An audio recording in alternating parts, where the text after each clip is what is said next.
All right, all right. Good evening, everybody. Jason, hi. I'm back again to talk about my FireSafe software for music education program management. Uh, if you didn't see the original video, I will put a link to it in the comments of this video, and then I'll probably put this video as a response in the comments to the original video because I'm just Mr. Overkill like that.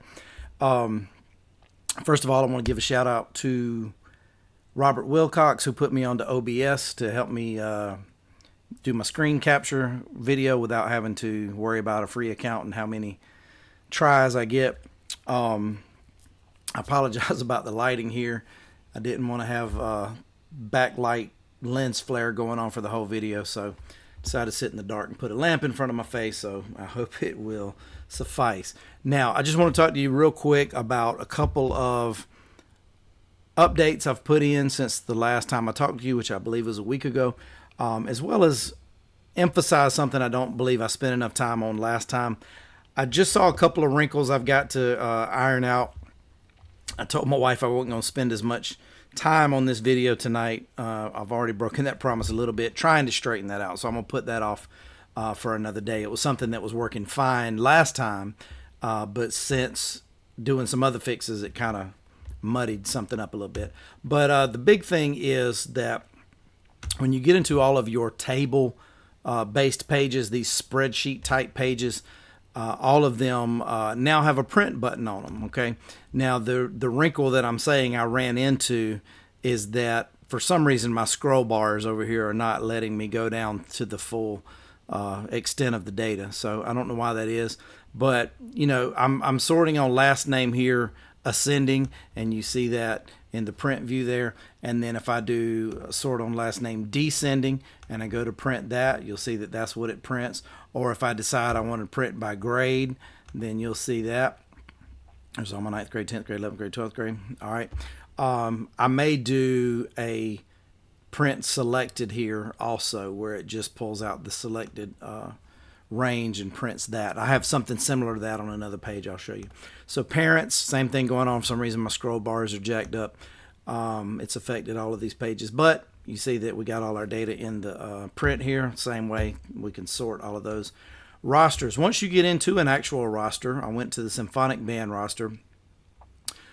Same thing, we got print. We can print that out, print that roster. Okay. Contact information. You see that if we're doing email and phone, then it prints that out. And then if you go in and do mailing address, it will print that out. And I believe it's going to be simple enough to be able to go in and print address labels or envelopes. And I do something similar to that. You'll see just a minute on my account statements. So I believe that'll be very doable to add that in. So documents, nothing new there.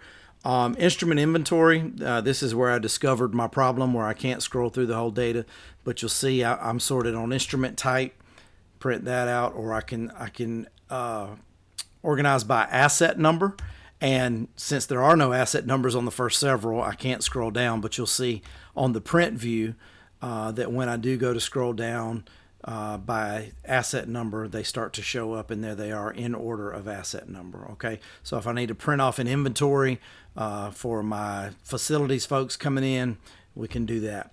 All right, same thing, uniform inventory print, music library print, all of that is there. Okay, so fairly straightforward. Now, when we get into finances and travel with the accounts view, if I go into account, obviously print is there. I've done a little bit of adding to this page. One thing is, for example, now I remember last week when I went in here and marching band fees, when I went to look at my account summary for a student, was not populated. And the reason why was I had just shown you how if you remove a fee from a list of students and then add it back. And so when I did that, it took that credit away, at least for that fee. It left it with the student, but it had no idea what fee to apply it to because that fee stopped existing for that student. So, but now what I've added is when you see that it's a payment for a student fee and it's been applied to this student for marching band fees, that blue box appears. I had that last week. I showed you that. That's a summary of their account. But now when you click on print summary, you'll get this, and that's something that you can print out and hand to the student, okay? And you may have a whole lot more entries in there. You know, it may fill the page up a little more, but it gives a student a full accounting of where they stand, their fees, their credits, their payments that they've made, all of that, okay? And I have that in another place as well, which is our fees and credits page. So when I go to look at marching band fees and see who has that, still just like it was, I can click on any student and it'll give me, you know, their summary. So let's go back to Avery Adams since he has a few interesting things. Okay, and I can print that. But what's even better, let's say I need to tell everybody what's going on with their account. I'm going to do this select all, and you'll see this print selected student summaries. Now, if I do it and I don't have anybody selected, it tells me I have nobody selected. But if I select all or select a range, print selected, it's going to get that information ready for me. And when it is ready, it brings it up. And look at this. I have one print per page, so nobody gets anybody else's information. I don't have to cut anything up or anything like that.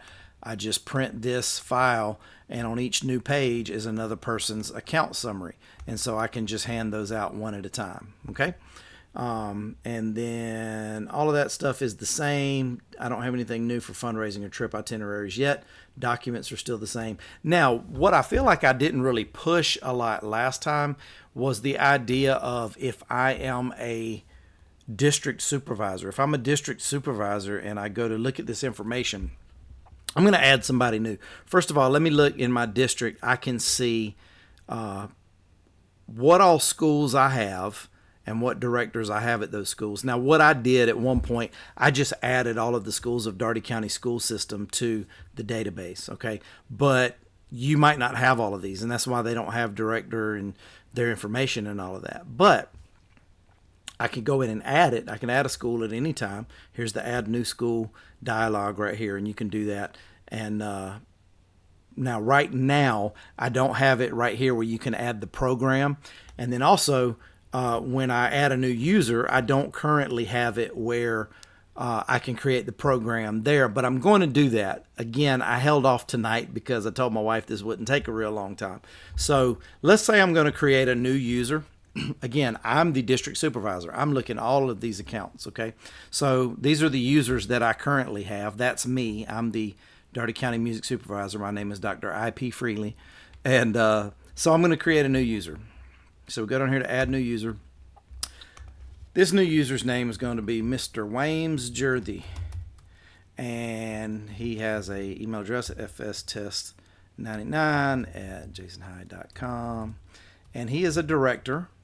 And I'm going to make up a password for him. And he is going to be the director at Mary Acres Middle School. So what I do is I go Georgia. And when I do Georgia, it populates my district list. So I go down here to Daugherty County. And now that's all I have. So again, what I was saying is I'm going to make it where I can go ahead and set the school and the program that he belongs to. But I'm trying to keep it short tonight and get to bed. So I'm going to save that. And I'm also going to make this window auto refresh when I do that, but it doesn't currently do that. So I'm going to refresh it. There he is, Mr. Wames Jerthy. Okay, so I can look at that user. Now, in this one, I can go in and set the school. Okay, so I don't have to add a new school because he's already in it. And but what I can do, I'm going to do it from the school page. Okay, so now when I look at Mary Acres Middle School, I can also do it here, okay? Hope that's not my wife texting me. Maybe. So, Georgia, Daugherty County School System, Mary Acres Middle School. There's my supervisor. I can't change that because that is fixed with the school system, okay? But what I can do is, in Mary Acres Middle School, I'm going to add a new program, band, and I'm going to put Mr. Wames Jerthy as the director, okay?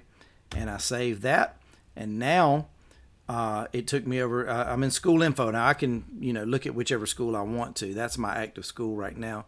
But here it is, active programs band. I'm going to put the director's name in that. But now when I go back to district info, you'll see it. So Mary Acres, there he is. He's now my director. Okay.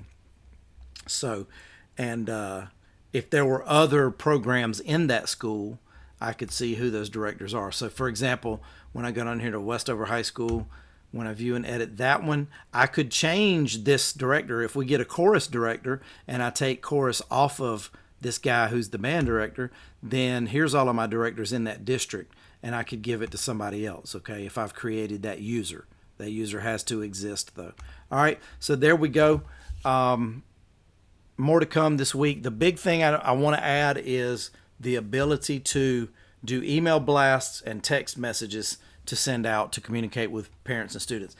If I do that and clean up these couple of things I've been talking about, then I think I'm done in order to get started. So once all the features are there, I need to go through and make sure that as I log in as each different kind of user, each role, district supervisor, director, assistant director, booster admin, that they all see the things they're supposed to see and don't see the things they're not supposed to see. Like, for example, my admin only lists up here. They won't see that.